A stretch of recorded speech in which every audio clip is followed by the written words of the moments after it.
तो आज बात करते हैं पाइथन में एरर हैंडलिंग की। मतलब हम ये सीखेंगे कि कैसे एक नाजुक से कोड को जो जरा सी गड़बड़ होने पर क्रैश हो जाता है, एक ऐसे मजबूत एप्लीकेशन में बदला जाए जो किसी भी मुश्किल का सामना कर सके। जरा सोचिए, क्या हो अगर कोड कभी क्रैश ही ना हो। ये एक ऐसा सवाल है, एक ऐसा सपना है जो हर प्रोग्रामर देखता है। और आज हम इसी सपने को हकीकत बनाने की तरफ पहला कदम बढ़ाएंगे। चलिए, सबसे पहले प्रॉब्लम की जड़ तक चलते हैं। प्रोग्राम का क्रैश हो जाना ये एक ऐसी सच्चाई है जिससे बचना लगभग नामुमकिन है, और यहीं से एरर हैंडलिंग की कहानी शुरू होती है। तो ये एरर, या जिसे हम एक्सेप्शन भी कहते हैं, आखिर है क्या? ये बस एक सिग्नल है कि प्रोग्राम में कुछ गड़बड़ हो गई है, जैसे किसी नंबर को 0 से डिवाइड कर देना या कोई ऐसी फाइल ढूंढना जो है ही नहीं। ये सब प्रोग्रामिंग का एक नॉर्मल हिस्सा है। और सबसे ज़रूरी बात, अगर इन एरर्स को संभाला नहीं गया ना, तो एक छोटी सी नन्ही सी गलती भी पूरे के पूरे प्रोग्राम को बंद कर देगी। बिना सही सेफ्टी के हमारा कोड बहुत नाजुक होता है, बिल्कुल कांच की तरह। तो सवाल ये है कि इसका हल क्या है? हल है एरर को क्रैश होने से पहले ही पकड़ लेना। और इसके लिए पाइथन हमें एक बहुत ही कमाल का टूल देता है, ट्राई एक्सेप्ट ब्लॉक। यहाँ देखिए, पहले और बाद में कितना फर्क है।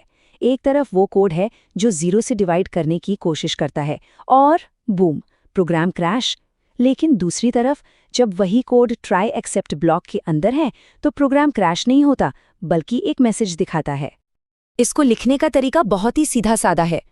ट्राई ब्लॉक में हम वो कोड डालते हैं जिसमें हमें लगता है कि गड़बड़ हो सकती है, और एक्सेप्ट ब्लॉक में हम वो कोड लिखते हैं जो तब चलेगा जब वो गड़बड़ सच में हो जाए। लेकिन बात यहीं खत्म नहीं होती। हम इसे और भी स्मार्ट बना सकते हैं। हम अलग अलग तरह के एरर्स के लिए अलग अलग इंतजाम कर सकते हैं, जिससे हमारा कोड और भी ज्यादा समझदार बन जाता है। अब जरा इस कोड को देखिए। यहाँ एक मजेदार सिचुएशन है। ट्राई ब्लॉक के अंदर दो तरह की गलतियां हो सकती हैं। एक तो वैल्यू एरर, क्योंकि ABC कोई नंबर नहीं है, और दूसरा 0 डिवीजन एरर। और हमने दोनों के लिए अलग अलग एक्सेप्ट ब्लॉक बना दिए हैं। तो इसका आउटपुट क्या होगा? Error invalid number format. ऐसा क्यों हुआ? क्योंकि पाइथन ने कोड को ऊपर से पढ़ना शुरू किया। उसे पहली ही लाइन में वैल्यू एरर मिल गया और उसने फौरन उससे जुड़ा एक्सेप्ट ब्लॉक चला दिया।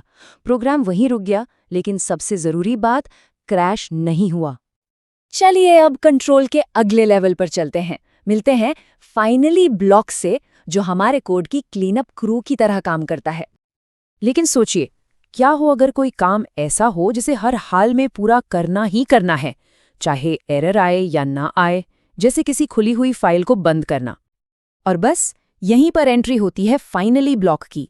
ये कोड का वो हिस्सा है जो हमेशा चलेगा, चाहे कुछ भी हो जाए, चाहे कोई एक्सेप्शन आए या ना आए।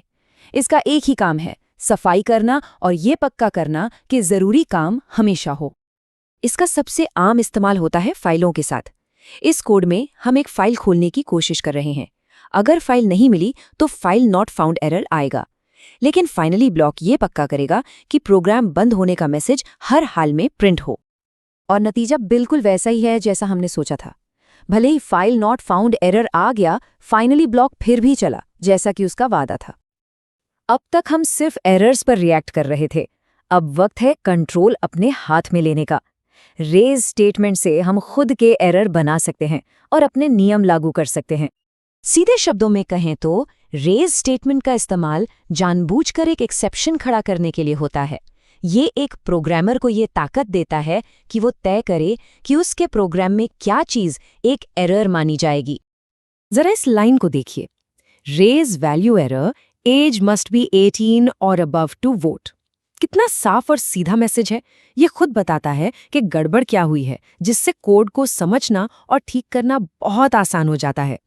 चलिए इसे एक असली उदाहरण से समझते हैं। यहाँ चेक एज नाम का एक फंक्शन है जो एक नियम लागू करता है। उम्र 18 से कम नहीं होनी चाहिए। अगर उम्र कम हुई तो ये फंक्शन खुद एक वैल्यू एरर रेज कर देता है, जिसे बाद में हमारा ट्राई एक्सेप्ट ब्लॉक पकड़ लेता है। और इसका नतीजा एकदम साफ, हमारा बनाया हुआ कस्टम एरर मैसेज स्क्रीन पर आ गया। प्रोग्राम क्रैश होने के बजाय उसने हमें सही तरीके से बता दिया कि इनपुट क्यों गलत था। तो चलिए, जो कुछ भी हमने अभी तक सीखा है उसे फटाफट से समेटते हैं हमारे अपने एरर हैंडलिंग टूलकिट में। बहुत सिंपल है। ट्राई उस कोड के लिए जिसमें गड़बड़ हो सकती है, एक्सेप्ट उस गड़बड़ को संभालने के लिए, फाइनली उस काम के लिए जो हमेशा होना चाहिए, और रेज जब हमें खुद कोई एरर खड़ा करना हो। तो अब जब एरर्स को कंट्रोल करना आ गया है, तो सोचिए कि कितने मजबूत और भरोसेमंद एप्लीकेशंस बनाए जा सकते हैं। ये ज्ञान सिर्फ कोड को क्रैश होने से नहीं बचाता, बल्कि बेहतर और ज्यादा स्थिर प्रोग्राम बनाने की ताकत देता है।